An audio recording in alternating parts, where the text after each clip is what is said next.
আসসালামু আলাইকুম।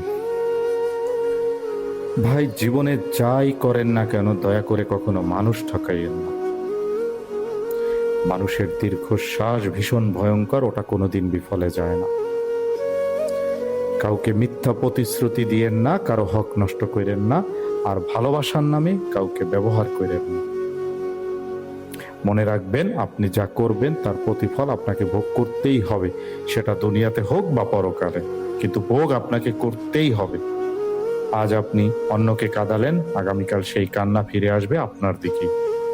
মনে রাখবেন, মানুষের দোয়া যেমন সবকিছু বদলে দিতে পারে, তেমনি মানুষের কষ্টের আহাজারি সবকিছু ছিনিয়ে নিতে পারে। তাই যতটা সম্ভব সত্যের পথে থাকুন, ন্যায় থাকুন, আর মানুষের হৃদয় ভাঙার আগে একবার নয়, হাজার হাজার বার ভাবুন। ভালো থাকবেন। ধন্যবাদ।